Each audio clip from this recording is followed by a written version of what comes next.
What is up, everybody? Back with the discography ranking here today, and with this one, it's going to be Skull Fist. Amazing band.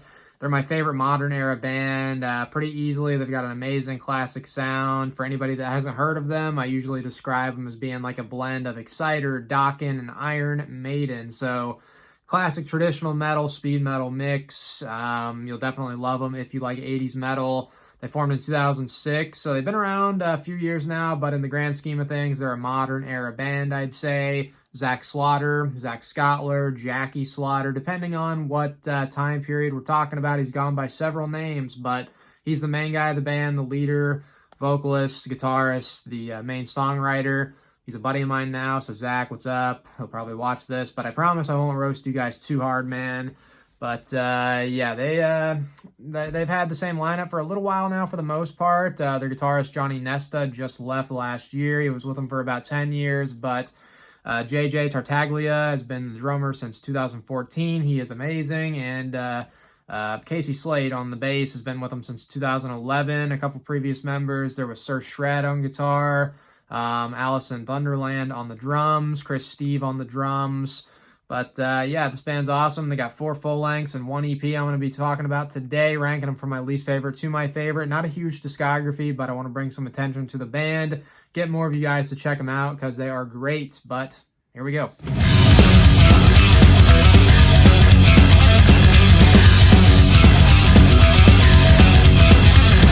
Starting off the list at the bottom is going to have to be Way of the Road from 2018. Got the sticker for the album right here. I think I've got the CD somewhere. Can't find it at the moment, but this is the album cover. Now this one, it was a slight letdown coming off of Chasing the Dream. There was a 4-year gap there, so people were waiting for it for a long time. Pretty much anything was going to be a letdown from that album because Chasing the Dream is amazing. But this one, it's not terrible. The production, I don't love. It still sounds pretty good, though.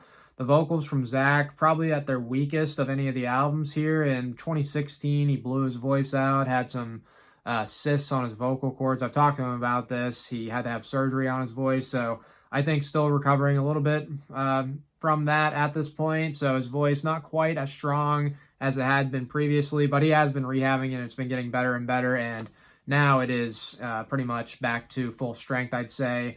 But here, maybe the weakest vocals, but his voice still sounds fine on here. Don't Cross Me, I'd say, is probably a top 10 Skull Fist song. It's easily my favorite off of this. Nice shuffle drum beat, really aggressive, heavy riff. Very catchy song. Really pretty much cool all the way through. The riffs on several other of these songs, like Better Late Than Never, really amazing riff once it kicks into the main part of the song, about 47, 48 seconds in. And there's also, like, the guitar solos on the album are great from Zach and Johnny, the guitarist they had for about 10 years. The solos are great, trading off. There's some really nice little guitar fill solos between, like, the main riff. They'll hit a little solo for a couple of seconds and go back to the riff. Very cool. But, Better Late Than Never, Don't Cross Me, and probably I'd say You Belong to Me are my favorites. Maybe I Am a Slave as well are a couple of my favorite tracks on the album. Overall, it is just the weakest for me. Number 5 here, Way of the Road.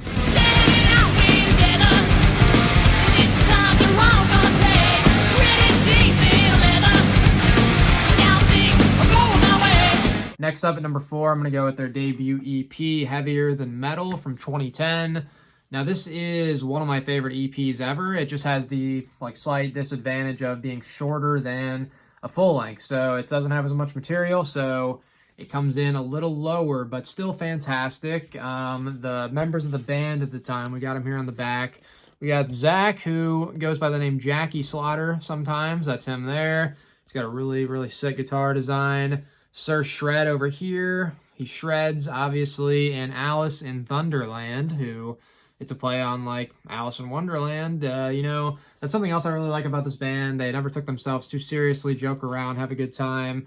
But this track listing is fantastic. Sign of the Warrior, Heavier Than Metal, Blackout is, fantastic. Love that song. Very heavy, aggressive. Ride the Beast, which that is my favorite Skull Fist song, but it's not this version. They've done several versions of it. Just amazing, majestic, perfect song to me. The version on Head of the Pack, which I'll get to in a few, is my favorite. It's in my top 10 songs of all time, but this version here is great as well.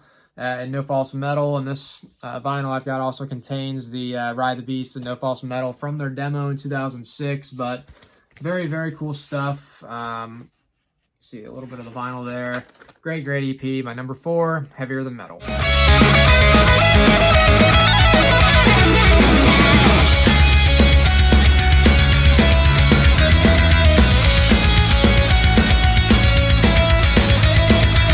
Coming in at number 3 is Paid in Full, their new album from this year. Great stuff. There is 8 tracks, and they're all killer. They redid some previous songs on this one, Blackout and Heavier Than Metal, both from the EP. I don't want to take full credit for this, but I'm pretty sure I mentioned it to Zach a while back in one of our interviews, or just talking. I was like, hey, y'all should redo Blackout and Heavier Than Metal, because they're known to redo songs from like the EP or previous albums on later albums, which until now they hadn't done those two, and now they have, and they're both great redone versions. The title track's fantastic. Long Live the Fist is just an absolutely majestic song all the way through. The vocals are great. The guitar parts throughout, there's some really just amazing harmonizing Iron Maiden-y type of sound there. It's what Iron Maiden wishes they were doing right now, is that song, Long Live the Fist. So if you like classic Maiden, you need to check that song out. It is freaking fantastic. Crush, Kill, Destroy has got a really cool kind of classic Ozzy feel to it. Really kind of reminds me of I Don't Know, a nice riff. Really great chorus as well. Madman's fantastic. All these songs are freaking great.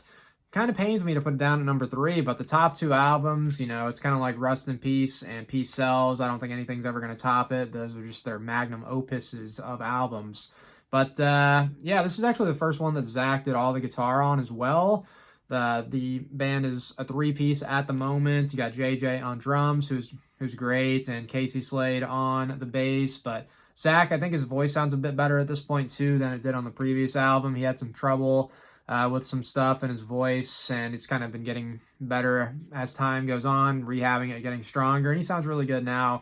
So really good album here. Paid in Full, number 3.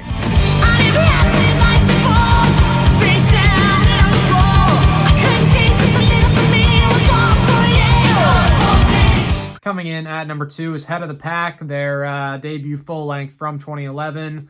Freaking amazing album here. Ride the Beast from this one is one of my top 10 favorite songs ever. Love everything about it. The riff is freaking amazing, gives you goosebumps. Great, great vocal melodies from Zach. His voice sounds amazing here. The solos all over the album. On that song, it's great too. But all over the album are just freaking amazing. But looking at these tracks, Head of the Pack, the title track to open it up is great. Commanding the Night, Get Fisted. These songs are all freaking amazing. Ride On is a really nice, catchy chorus. But man, top to bottom, this is just pretty much a modern metal masterpiece, I'd say. It's tough not to put it at number 1, but the last album I haven't talked about for me is just incredible. But this one, fantastic. Head of the Pack, number 2.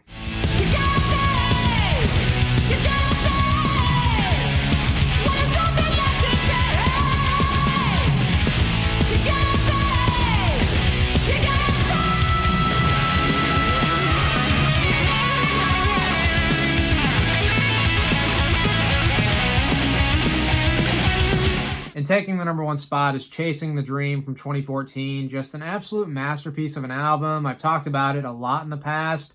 Put it in my top 10 albums of all time. So if you saw those videos, you saw this coming at number 1. But love everything about it. The production, I think, sounds really cool. The reverb gives it kind of like a big 80s feel, which I love. Perfect blend of that traditional and speed metal, classic 80s stuff that I love on here. Zach's voice is pretty much at its peak. Really, on the first 2 albums, it sounds amazing, but he's hitting some crazy high notes. Just the way he sings, I think, fits the music so well and perfect and sounds great. The guitar tone and just the guitar work all over the album, the solos and the riffs from Johnny and Zach are fantastic. The drumming is great from a dude named Chris Steve. This was the only album that he did drums on. He was just like a session musician. I don't think he was an official member of the band at this point, but he did play some shows with them, and he did the drums on this, which he freaking kills it. And Casey Slade on the bass is good as well. But, man, You're Gonna Pay, just that riff to open it up is so good. The song is great, and then it hits the the chorus is just fantastic, and then it transitions into the guitar solo, trading off, and it's just freaking epic and amazing. Hour to Live to open it up is great. Bad for Good, which is a really cool music video. That one, I think it's Bad for Good and Hour to Live, which were in the movie Deathgasm. At least Hour to Live, I think, which that's how I discovered the band. Maybe it was Bad for Good. It was one of those two songs. It's been a while since I've seen the movie, but thankfully I watched it, and then at the end, there was some Skull Fist playing. I never had heard of the band, and I was like, wait a minute, I got to check this out. They sound freaking killer, and since that moment, they've pretty much been one of my favorite bands, so thank you to that movie. But looking at the rest of these tracks, you know, the title track's awesome. Call of the Wild, Sign of the Warrior, just freaking fast, blistering song. Don't Stop the Fight, got another really cool chorus in that one. Shred's Not Dead, cool instrumental. And Mean Street Rider to close out the album. That one's actually got, you listen at the beginning, it's got a clip. You can hear a guy falling on a skateboard and screaming. That is Zach breaking his neck, which is wild. It's on video. You can check it out. It freaking is a scary video, dude. He breaks his neck, but the man, he's a wild man. He recovered and was out on tour like 6 weeks later, I think, or at least was moving around like 6 weeks later, which is crazy. But Mean Street Rider is definitely one of the best songs on this album, man. Top to bottom is a freaking masterpiece. So check that album out if you haven't heard it. It is one of my all-time favorites and my favorite from Skull Fist, Chasing the Dream. Hopefully, if you don't know the band, you check them out. If you do know the band, let me know what you thought about my list. Tell me your ranking of their discography in the comments. And as usual, till next time, thank you guys for watching.